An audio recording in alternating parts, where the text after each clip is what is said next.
जब कोई इंसान हद से ज्यादा डेस्परेट होकर किसी के पीछे भागने लगता है तो उसकी कोई वैल्यू नहीं रह जाती। इसलिए जब मुझे पता चला कि जिस स्कूल ब्यूटी ने मुझे 99 टाइम्स रिजेक्ट किया था उसे असल में मुझसे लव एट फर्स्ट साइट हुआ था, लेकिन सिर्फ इसलिए क्योंकि वो अपने पसंद के लड़के से चेस किए जाने वाले प्रोसेस को एंजॉय करना चाहती थी, उसने मुझे बार बार रिजेक्ट किया। ये जानने के बाद मैंने डिसाइड किया कि अब मैं उसे और भाव नहीं दूंगा और मैंने अपने प्रोफेसर को फॉरेन स्टडी एक्सचेंज प्रोग्राम के लिए अप्लाई कर दिया। जाने से पहले मैंने सोचा कि जो खत्म करना है उसे पूरी तरह खत्म कर देना चाहिए, इसलिए मैंने लिन कैन्यू की बर्थडे पार्टी में उससे सारे रिश्ते तोड़ने का प्लान बनाया। लेकिन जब मैं वहां पहुंचा तो बर्थडे पार्टी पहले ही शुरू हो चुकी थी और प्राइवेट रूम के अंदर से जानी पहचानी आवाजें आ रही। लिू चंचाओ अभी तक लेट कैसे है? कहीं वो कोई सरप्राइज तो प्लान नहीं कर रहा? उसने पहले ही 99 टाइम्स प्रपोज कर दिया है और अब 100 टाइम होने वाला है। लिन कैन्यू, अब तो तुम्हें उसे हाँ कह देना चाहिए ना। हाँ बिल्कुल, तुम भी तो उसे पसंद करती हो। अगर तुमने इस बार भी अपने होने वाले बॉयफ्रेंड को रिजेक्ट किया तो हो सकता है वो सच में भाग जाए। उन लड़कियों की छेड़छाड़ सुनकर लिन कैन्यू बहुत कॉन्फिडेंट लग रही थी। लिू चंचाओ मुझे बहुत पसंद करता है, वो कहीं नहीं भागेगा। जब वो नेक्स्ट टाइम प्रपोज करेगा तब मैं उसे हाँ कह दूंगी। उसका ये ओवर कॉन्फिडेंट टोन सुनकर मुझे बहुत अजीब लगा। अब कोई नेक्स्ट टाइम नहीं हो। लिन कैन्यू को चेस करने के इन 2 सालों में मैंने अपनी सारी सेल्फ रिस्पेक्ट छोड़ दी थी। मैंने बाकी स्टूडेंट्स के ताने और मजाक को इग्नोर किया और हर रोज उसे खुश करने के लिए नए नए तरीके आजमाए, लेकिन मेरे सच्चे प्यार का कभी कोई जवाब नहीं मिला। मैंने कई बार गिव अप करने का भी सोचा और न जाने कितनी रातें अकेले रोते हुए गुजारी, लेकिन अगले दिन मैं फिर से हिम्मत जुटाकर उसके पीछे लग जाता था। यहाँ तक कि उसके करीब रहने के लिए मैंने उस फॉरेन एक्सचेंज स्टूडेंट प्रोग्राम को भी लगभग छोड़ ही गया था, जिसे पाना बहुत मुश्किल था। जब तक कि उस दिन मैंने गलती से लिन कैन्यू का फोन नहीं देख लिया। तब मुझे पता चला कि लिन कैन्यू को भी मुझसे लव एट फर्स्ट साइट हुआ था। उसने मेरा contact name dear husband save किया हुआ था और उसकी गैलरी में मेरी हजारों फोटोज थी। लेकिन ये जानने के बाद कि वो भी मुझे पसंद करती है, मुझे बिल्कुल भी खुशी नहीं हुई, बल्कि मुझे बहुत गुस्सा आया और सब कुछ एक मजाक लगने लगा। मैं थक चुका हूँ, मैंने हार मान ली है। अब मैं बस जाना चाहता हूँ और लिन कैन्यू की दुनिया से हमेशा के लिए गायब होना चाहता हूँ। जैसे ही मैंने दरवाजा खोला, रूम के अंदर की बातें अचानक रुक गईं। सबने बड़ी चालाकी से मुंह घुमा लिया और दूसरी बातें करने लगे, जैसे उन्होंने मुझे देखा ही ना हो। लिन कैन्यू ने भी अपनी ड्रिंक उठाई और गेम में शामिल हो गई। उसने एकदम कोल्ड सा फेस बना रखा था और मेरी तरफ देखा तक नहीं। मैंने उसकी तरफ देखा और मुझे मानना पड़ा कि उसकी एक्टिंग सच में कमाल की थी। पूरे रूम के लोगों के मुझे इग्नोर करने पर भी मुझे बिल्कुल बुरा नहीं लगा। मैं चुपचाप जाकर कॉर्नर की एक खाली सीट पर बैठ गया। अगले 1 घंटे तक सब लोग आपस में बातें करते रहे और मजे करते रहे, लेकिन मैं वहीं बैठकर अकेले अपना फोन चलाता रहा, जैसे कि मैं वहां हूं ही नहीं। पहले जब भी लिन कैन्यू सामने आती थी तो मैं किसी भी तरह उसके पास जाने का मौका ढूंढता था और उसका अटेंशन पाने के लिए अलग अलग टॉपिक्स पर बात करता था। इस बर्थडे पार्टी के लिए भी मैंने उसे बहुत मनाया था और कई लोगों से सिफारिश करवाई थी, तब जाकर उसने मुझे इन्वाइट किया था। नॉर्मली जो चीज इतनी मुश्किल से मिले उसकी ज्यादा कद्र होनी चाहिए, लेकिन मेरा ये रिलैक्स्ड एटीट्यूड देखकर ऐसा लग रहा था जैसे मुझे उसके बर्थडे की कोई परवाह ही नहीं। मेरा ये पहले से एकदम अलग और कोल्ड बिहेवियर देखकर लिन कैन्यू आखिरकार खुद को रोक नहीं पाई और उसने छुप छुप कर मुझे कई बार देखा। बर्थडे सॉन्ग गाने और केक काटने के बाद जल्द ही गिफ्ट देने का टाइम आ गया। मैंने सबका वेट किया कि सब अपने गिफ्ट्स दे दें। फिर मैं आराम से खड़ा हुआ और अपने बैग से कैलेंडर निकालकर उसे दे दिया। वहां मौजूद सभी लोग हैरानी से मुझे देखने लगे, क्योंकि वो कैलेंडर बस एक हाथ के साइज का था और उसमें सिर्फ 30 पेजेस थे। वो देखने में बहुत ही सस्ता लग रहा था। मुझे फर्क नहीं पड़ा कि बाकी लोग क्या सोच रहे हैं। मैंने बस लिन चैनियो की तरफ देखा और आराम से कहा, लिन चैनियो, आज से तुम हर दिन इसका एक पेज फाड़ना। जब तुम आखिरी पेज पर पहुंचोगी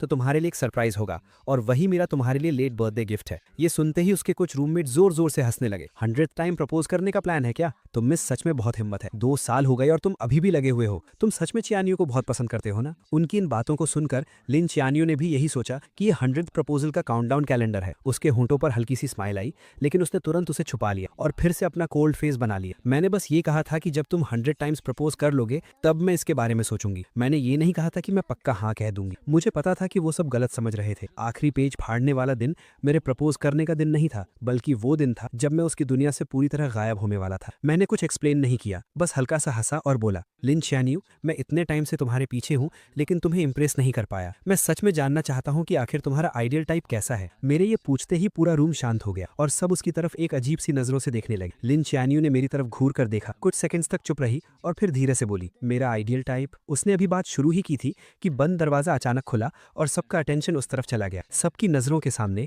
जू यानशु एक बहुत ही ब्यूटीफुली पैक्ड बॉक्स लेकर अंदर आई। लिन चियानियो के चेहरे पर एक प्यारी सी स्माइल आ गई। Happy birthday चियानियो। लिन चियानियो की नजरें इस विश के साथ जू यानशु पर टिक गई। उसने अपनी उंगलियों से धीरे से टेबल को नॉक किया और अपनी अधूरी बात पूरी करते हुए बोली, मेरा आइडियल टाइप बेशक एक चेयरफुल और क्लीन लुक वाला हैंडसम गाय है। दरवाजे से अंदर आते ही ऐसी बातें सुनकर जू यानशु के चेहरे पर खुशी आ गई। वो जल्दी से उसके पास गई, अपना केयरफुली प्रिपेयर्ड गिफ्ट उसे दिया और उसे वहीं पर ओपन करने की जिद करने लगी। पल भर में ही सबका ध्यान भटक गया और किसी ने उस टॉपिक पर आगे बात नहीं की। उन दोनों को लोगों से घिरा हुआ देखकर मैंने कोई उदासी नहीं दिखाई, बल्कि मैं बहुत ही कामली वापस अपनी जगह पर जाकर बैठ गया। पूरी रात लिन च्यानियो जहाँ भी गई, जू यानशु हमेशा उसके साथ रही। वो दोनों हंस बोल रहे थे, एक दूसरे की ड्रिंक्स शेयर कर रहे थे और एक ही केक का पीस खा रहे थे। मैं चुपचाप उनकी ये क्लोजनेस देखता रहा और मेरे दिमाग में कई पुरानी यादें ताज़ा हो गई। हालांकि लिन च्यानियो किंगडा की स्कूल ब्यूटी है और उसके बहुत चाहने वाले हैं, लेकिन वो हमेशा लड़कों से दूर ही रहती है। उसका इकलौता एक्सेप्शन जू यानशु है, जिसके साथ वो बचपन से बड़ी हुई है। वो उसके बिखरे बालों को सेट करती है, क्लासेस में उसके साथ बैठती है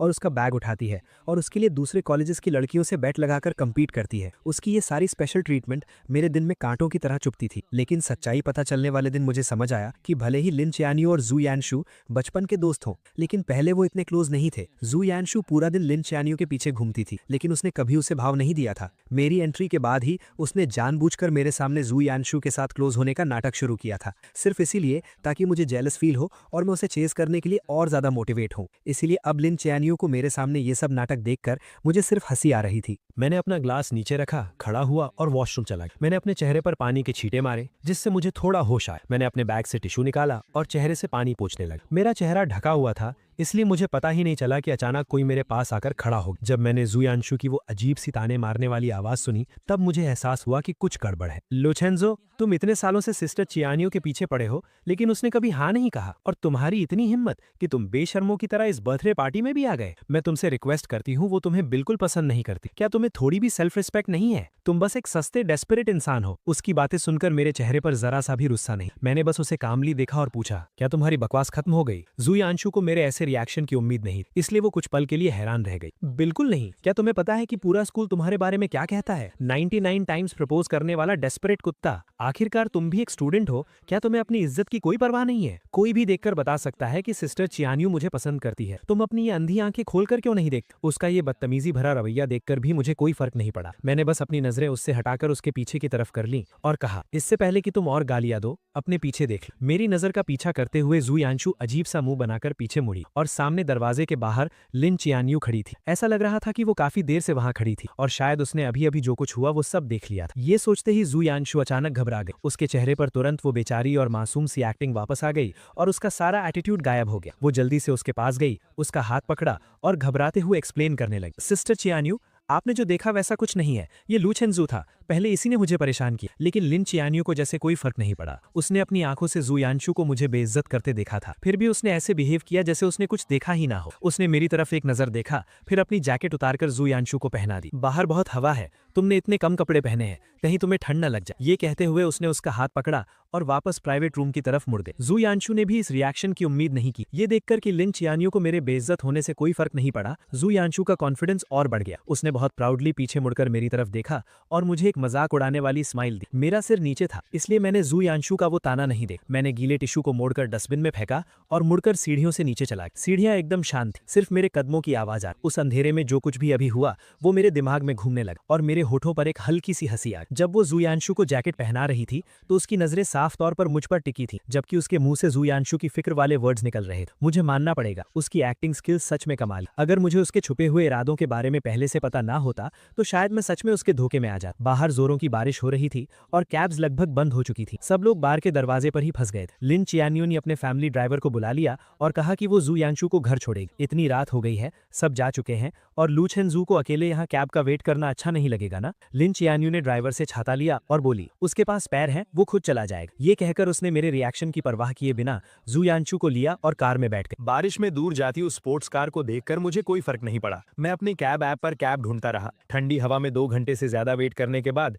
जब बारिश थोड़ी रुकी, तब आखिरकार एक ड्राइवर ने मेरी राइड एक्सेप्ट की। जब मैं घर पहुंचा तो रात के 2 बज चुके थे। मैं अपने दरवाजे पर गया, पासवर्ड डाला और जैसे ही दरवाजा खुला, सामने वाला दरवाजा भी खुला। आगे से जल्दी आया करो, तुम्हारे दरवाजा खोलने की आवाज बहुत तेज है, मेरी नींद खराब होती है। मैंने देखा कि उसने अभी तक अपने कपड़े भी चेंज नहीं किए थे। मुझे सब समझ आ गया और मैं मनी मन हंसा। मैंने बस यूं ही बोला और सीधा मुड़कर अपने रूम में चला गया। मैंने लाइट्स ऑन की और दरवाजा बंद कर लिया। जब मैंने जूते चेंज कर लिए तब बाहर से दरवाजा जोर से बंद होने की आवाज आई। मैंने उस पर ध्यान नहीं दिया, अपने कपड़े उतारे, एसी ऑन किया और ब्लैंकेट ओढ़कर सोफा पर लेट गया। ये अपार्टमेंट मैंने 6 महीने पहले स्पेशली तब खरीदा था जब मुझे किसी से पता चला कि लिन चियानियो अपने हॉस्टल से बाहर शिफ्ट हो गई है। उसे चेस करने के लिए मैं भी यहाँ मूव हो गया और उसका नेबर बन गया। सुबह ब्रेकफास्ट देना, रात को गुड नाइट बोलना, हर रोज उससे मिलने के नए नए बहाने ढूंढना, ये सब मैं सिर्फ उसे इम्प्रेस करने के लिए करता था, लेकिन मैं उसकी कितनी भी परवाह कर लूं, वो हमेशा मुझे इग्नोर ही करती थी। लेकिन जब मुझे उसके सीक्रेट के बारे में पता चला, तब मुझे समझ आया कि वो हमेशा बस इग्नोर करने का नाटक कर रही थी। जैसे आज रात वो बहुत पहले घर आ चुकी थी, उसने अपने कपड़े तक चेंज नहीं किए थे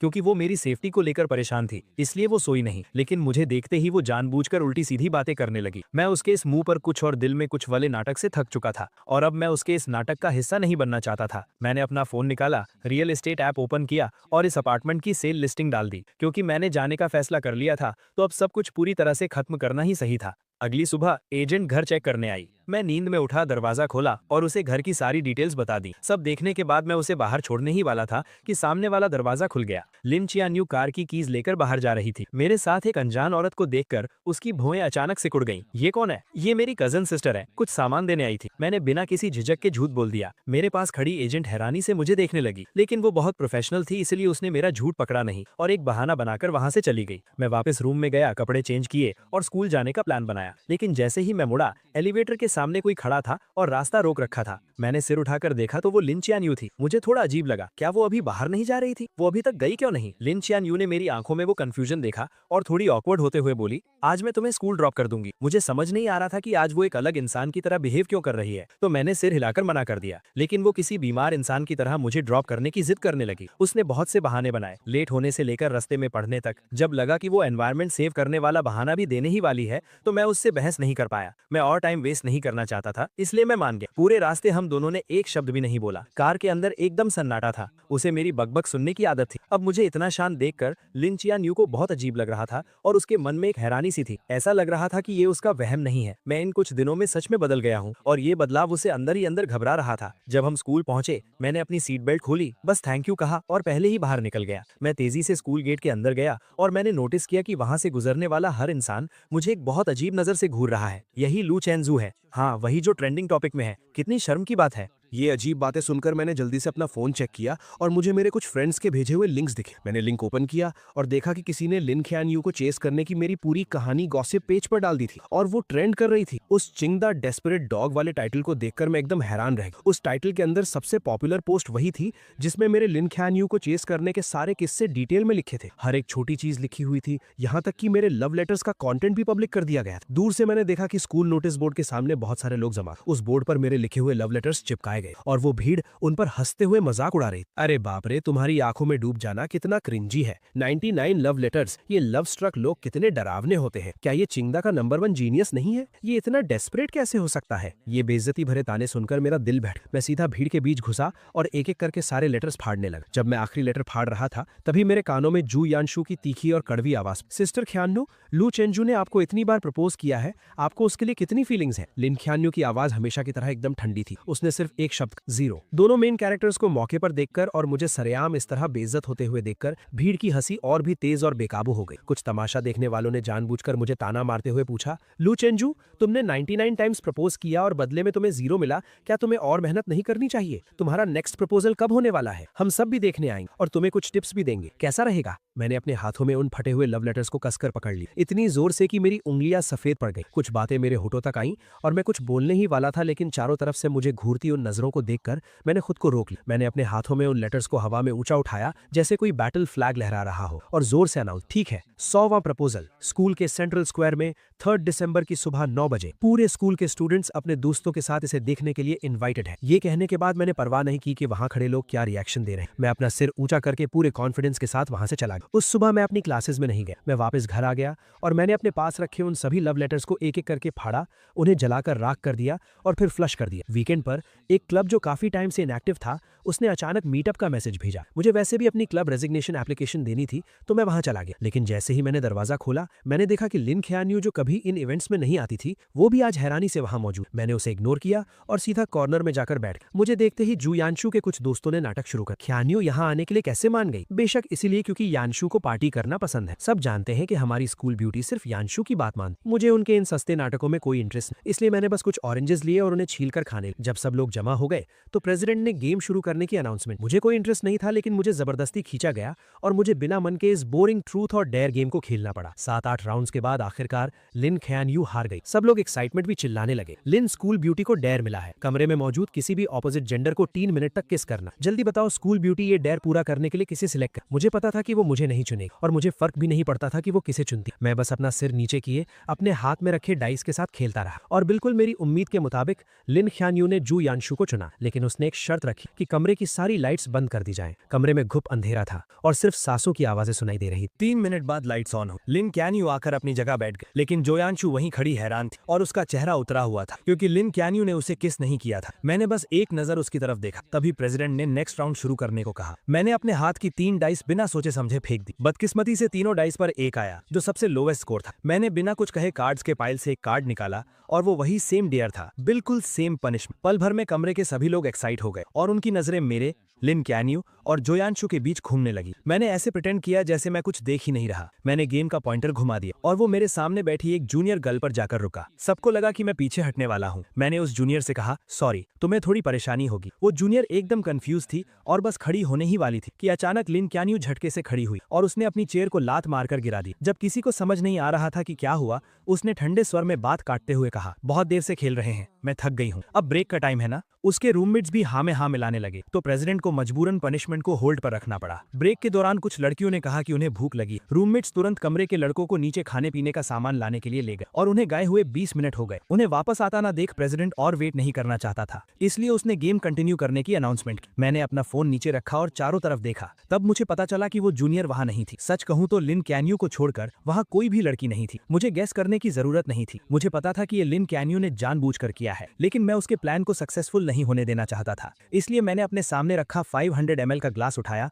और सबकी तरफ इशारा किया। मैंने जिस पार्टनर को सिलेक्ट किया था वो जा चुका, इसलिए गेम के रूल्स के हिसाब से मैं ड्रिंक खत्म करके अपनी पनिशमेंट पूरी करूंगा। ये कहने के बाद मैंने बिना कोई एक्सप्रेशन बदले पूरा ग्लास एक सांस में खत्म कर दी। लिन क्यान्यू को उम्मीद नहीं थी कि मैं उसे चुनने के बजाय ड्रिंक पीना चूज करूंगा। उसका चेहरा तुरंत गुस्से से डार्क हो गया। उसने मेरी तरफ देखा जिसका चेहरा अब लाल हो रहा था और अपने हाथ में पकड़े डाइस को इतनी जोर से दबाया कि उससे आवाज आने लगी। आधे लोगों के चले जाने के बाद गेम में कोई मजा नहीं बचा था, इसलिए वो पार्टी वहीं खत्म हो गई। मैं नशे में झूमता हुआ सबके जाने का वेट करता रहा। फिर मैंने अपने बैग से क्लब रेजिग्नेशन एप्लीकेशन निकाली और प्रेसिडेंट को दे दी। दीवार के सहारे मैं नीचे जाने की कोशिश करने लगा। मैं सीढ़ियों के पास पहुंचा ही था कि मुझे धुंधला धुंधला जोयांशु दिखाई दी। मैं उसे इग्नोर करके साइड से निकलने ही वाला था कि उसने मेरा हाथ जोर से पकड़ लिया। उसकी आंखों में बहुत गुस्सा था। अभी लाइट्स ऑन होने के बाद तुमने मुझे उस अजीब नजरों से क्यों देखा था? मैं तुम्हें बता दूं, भले ही सिस्टर क्यान्यू में मुझे किस नहीं किया, उसका भी एक रीजन था। वो मेरी रिस्पेक्ट करती है। उसकी बातें सुनकर मेरी हंसी छूटने ही वाली थी, लेकिन मुझे पता था कि इस वक्त मैं कुछ भी कहूं जोयांशु नहीं समझेगी, इसलिए मैंने बस अपना सिर हिलाया और कहा, तुम बिल्कुल सही कह रही हो। ये कहकर मैंने उसका हाथ छुड़ाया और जाने लगा, लेकिन जोयांशु ने मुझे और जोर से पकड़ लिया और लगातार मुझे गालियां देने लगी। हम दोनों के बीच धक्का मुक्की होने लगी। मेरे पैर वैसे ही लड़खड़ा रहे थे और उसके खींचने की वजह से मेरा बैलेंस बिगड़ गया। मैं सीधा पीछे की तरफ गिरा और उन ऊंची सीढ़ियों से नीचे लुढ़कता चला गया। जोयांशु भी घबरा गई और उसका बैलेंस बिगड़ गया, जिससे वो भी मेरे साथ सीढ़ियों से नीचे गिर गई। ऊपर से गिरने की आवाज सुनकर जो स्टूडेंट्स अभी ज्यादा दूर नहीं गए थे वो तुरंत मुड़े और वापस भागे। हम दोनों को इतनी बुरी तरह घायल देखकर सब घबरा गए। आखिर में लिन क्यान्यू ने किसी को कांटेक्ट किया और हमें अपने फैमिली हॉस्पिटल भेज दिया। चेकअप के बाद डॉक्टर ने बताया कि मेरी हड्डी क्रैक हो गई है और अगर टाइम पर सर्जरी नहीं हुई तो मैं हमेशा के लिए डिसेबल्ड हो सकता हूँ।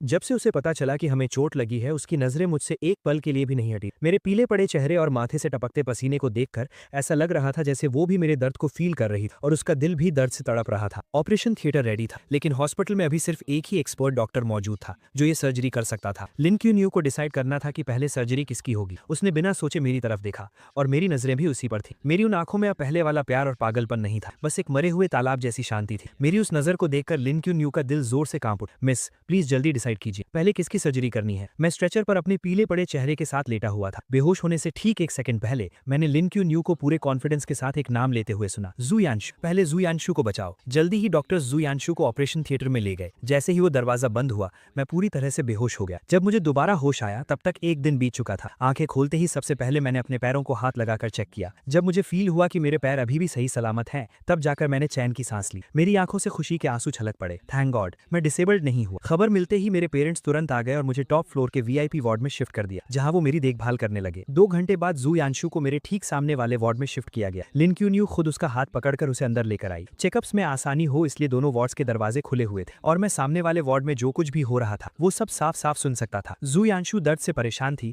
तो लिन क्यून्यू को अलग अलग बातों से उसका ध्यान भटकाने की कोशिश कर रही थी। हॉस्पिटल का खाना उसे पसंद नहीं आ रहा था तो लिन क्यून्यू खुद घर जाकर उसके लिए लाइट और हेल्थी खाना बनाकर लाई। वार्ड में खाली बैठे उसे बोर फील हो रहा था तो लिन क्यून्यू उसके टाइम पास के लिए अलग अलग मजेदार चीजें लेकर आई। इन 10 दिनों में वो दोनों इतने क्लोज हो गए कि नर्सेस भी गॉसिप करने लगी कि क्या हॉस्पिटल के डायरेक्टर को उनका होने वाला दामाद मिल गया है। मैं चुपचाप ये सब सुनता रहा और मैंने कोई दखल नहीं दिया, लेकिन मुझे अच्छे से पता था कि लिन क्यून्यू ये सब नाटक सिर्फ मुझे दिखाने के लिए कर रही है। आखिरकार मैंने इस वार्ड का दरवाजा सैकड़ों बार बंद किया था, लेकिन हर बार दरवाजा बंद होते ही कोई नर्स चेकअप के लिए आ जाती। ये कोई इत्तेफाक तो बिल्कुल नहीं। डिस्चार्ज वाले दिन मुझे बेसमेंट पार्किंग में वो दोनों फिर मिल गए। मुझे आता देख लिन क्यून्यू ने व्हील चेयर पर बैठी जू यांशु को उठाया और कार में बिठा दिया। लू चेंजो, मैंने सुना है तुम क्यून्यू के घर के सामने ही रहते हो, चलो हम तुम्हें ड्रॉप कर देते हैं। मैं उनसे कोई बात नहीं करना चाहता था तो मैंने बिना सिर उठाए सीधा अपनी कैब में बैठ गया। जब कैब मेरे अपार्टमेंट के नीचे पहुंची मैंने अपने पेरेंट्स की हेल्प लेने से मना कर दिया और अपनी क्रचेस के सहारे अकेले ही घर चला गया। एलिवेटर बेसमेंट 1 से फर्स्ट फ्लोर पर आई। लिन क्यून्यू जिसे जू यांशु को घर छोड़ने जाना था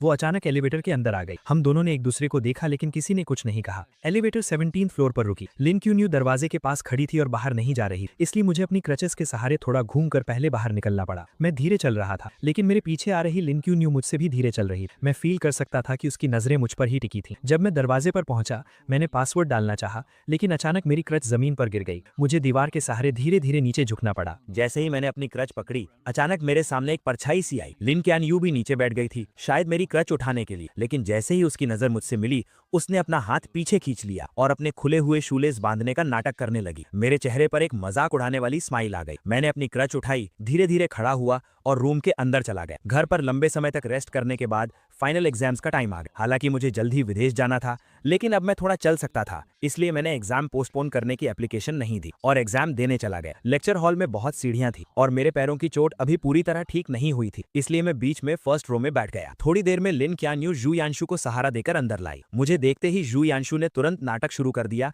कि उसके पैर में दर्द है और उसे फर्स्ट रो में ही बैठना है। लिन क्यानयू उसे मेरे बगल वाली सीट तक ले आई और खुद दीवार के साथ वाली सीट पर बैठ गए। एग्जाम जल्द ही शुरू हो गया। जू यांशु ने वेट किया और जैसे ही टीचर आखिरी सीढ़ी से नीचे उतरा उसने चुपके से पेपर की एक चिट मेरी डेस्क पर फेंक दी जो बीच के आयल से पार होकर मेरे पास आई। मेरा पेन पकड़ा हुआ हाथ रुक गया। मुझे कुछ समझ आता उससे पहले ही टीचर मुड़ा और उसने मुझे डांट दी। एग्जाम से पहले ही मैंने बार बार कहा था कि मार्क्स कम आए तो चलेगा लेकिन कैरेक्टर पर कोई सवाल नहीं उठना चाहिए, चीटिंग बिल्कुल अलाउ नहीं और तुमने जानबूझकर ये गलती की है। लू चेनचाओ, तुम्हारा एग्जाम कैंसिल किया जाता है। तब जाकर मुझे समझ आया कि यू यांशु का असली प्लान क्या था, लेकिन मैं चुपचाप ये इल्जाम अपने सिर नहीं लेना चाहता था। मैं तुरंत खड़ा हुआ और अपने डिफेंड में कहा कि सीसीटीवी फुटेज चेक किया जाए। बदकिस्मती से सुबह ही टीचिंग बिल्डिंग की इलेक्ट्रिसिटी कट गई थी, इसलिए क्लास का सीसीटीवी कैमरा चालू नहीं था। यू यांशु के चेहरे पर हैरानी से खुशी में बदलते हुए एक्सप्रेशन को देखकर मुझे बहुत गुस्सा आ रहा था। लिन क्यानयू यू यांशु के बगल में बैठी और उसने सब कुछ अपनी आंखों से देखा था। टीचर भी किसी बेकसूर को सजा नहीं देना चाहता था, इसलिए उसने तुरंत लिन क्यानयू को आगे बुलाया। किंगडा की टीचिंग बिल्डिंग लिन फैमिली ने ही इन्वेस्ट की थी। लिन क्यानयू को किसी की चापलूसी करने की जरूरत नहीं और वो हमेशा फेयर रहती, इसलिए टीचर्स और स्टूडेंट्स के बीच उसकी बात को बहुत अहमियत दी जाती। पूरी बात सुनने के बाद लिन क्यानयू ने आंखें उठाकर मुझे देखा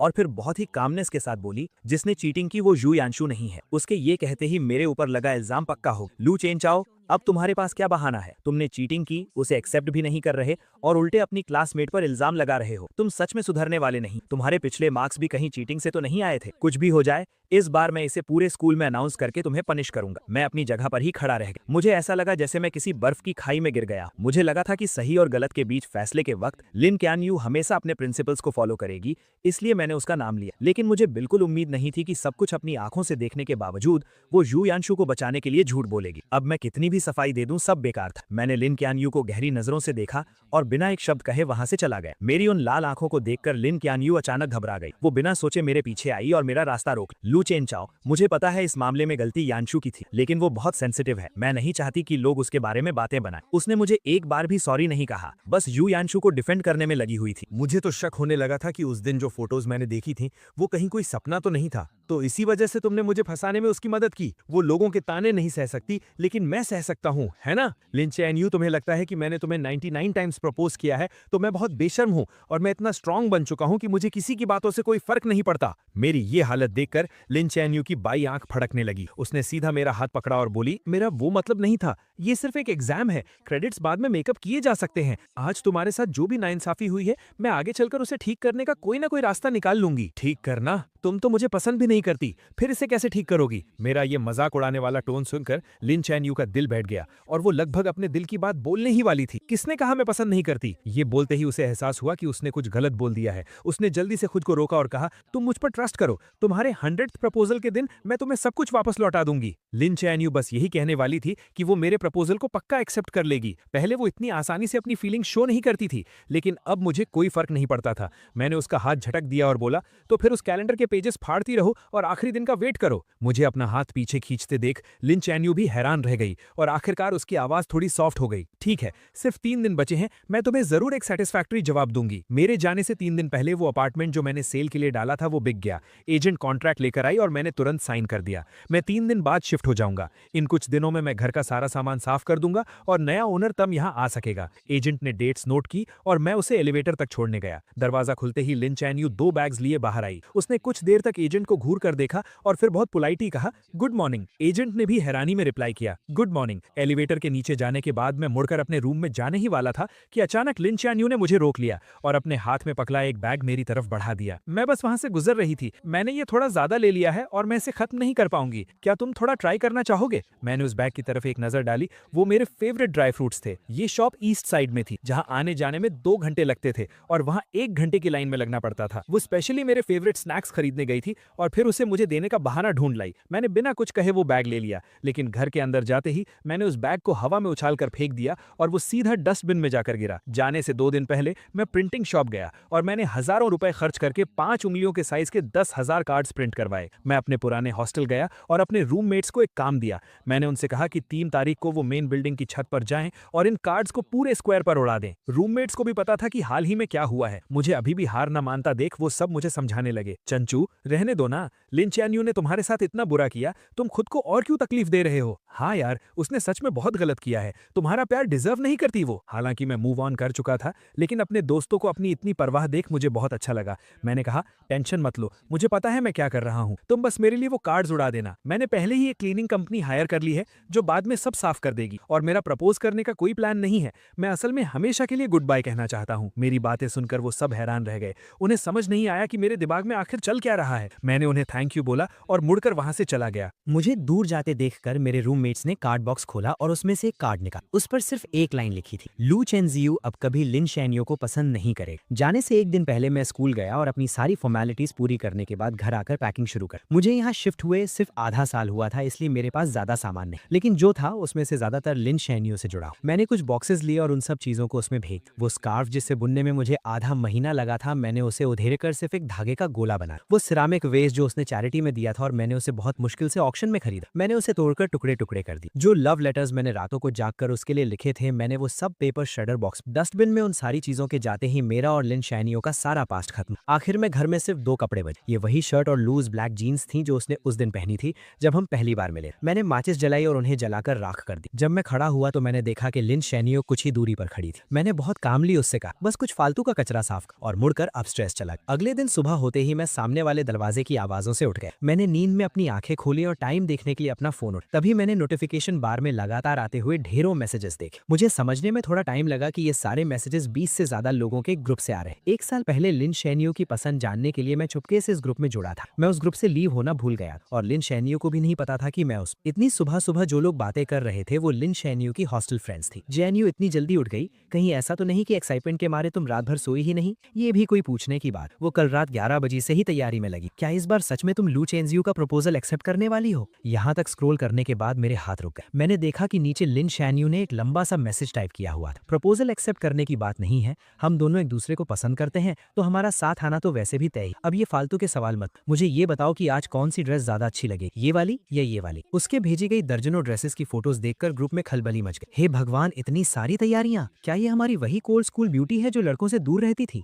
उन सब के रिएक्शंस के बीच लिन शैनियो ने सिर्फ एक ही रिप्लाई रिप्लाई की, मैं उसे बहुत पसंद करती और इस जिंदगी में मुझे उसके अलावा और कोई नहीं चाहिए। ये एक लाइन देखकर मेरी हंसी छूट गई और मेरे दिमाग में पुरानी बातें घूमने लगी। उसका ये मुझे पसंद है वाला मैसेज देखकर मुझे ओ हेनरी की कहानियों की तरह एक बहुत बड़ा मजाक महसूस हुआ। वो मुझे पसंद करती थी, इसलिए उसने 99 टाइम्स मेरा प्रपोजल रिजेक्ट और मुझे सबके सामने एक मजाक बनने। वो मुझे पसंद करती थी, इसलिए वो मुझे इग्नोर करती थी और जानबूझकर दूसरे लड़कों के क्लोज जाकर मुझे जेलस फील कराती। वो मुझे पसंद करती थी, इसलिए उसने सच को झूठ में बदलकर मुझ पर झूठे इल्जाम लगाए और मेरी सच्ची फीलिंग्स को पैरों तले रौंद दिया। अगर उसका प्यार ऐसा है तो मुझे ऐसा प्यार नहीं चाहिए। ग्रुप चैट में मैसेजेस अब और तेजी से आ रहे थे। हॉस्टल में रहने वाली कुछ लड़कियों ने वहां की कुछ फोटोज भेजी। अभी बस 7 बज रहे थे, लेकिन स्क्वायर में पहले से ही बहुत भीड़ जमा हो गई। सब मेरा 100th प्रपोजल देखने आए थे। जैन्यू जल्दी आओ, कहीं ऐसा ना हो कि प्रपोजल शुरू हो जाए और तुम जो मेन हीरोइन हो तुम्हें अंदर घुसने की जगह नहीं मिले। मैं ग्रुप से बाहर निकलने ही वाला था कि मैंने देखा लिन चियन ने मुझे एक मैसेज भेजा था। मैं निकलने वाली हूँ और तुम? मैं भी निकलने के लिए तैयार हूँ, बस फर्क इतना है कि मैं हमेशा के लिए निकलने वाला हूँ। मुझे अचानक ये देखने का बहुत मन हुआ कि ग्राउंड पर उन कार्ड्स को हवा में उड़ता देखकर लिन चियन का रिएक्शन क्या हो। जब उसे पता चलेगा कि मैं देश छोड़कर जा चुका हूँ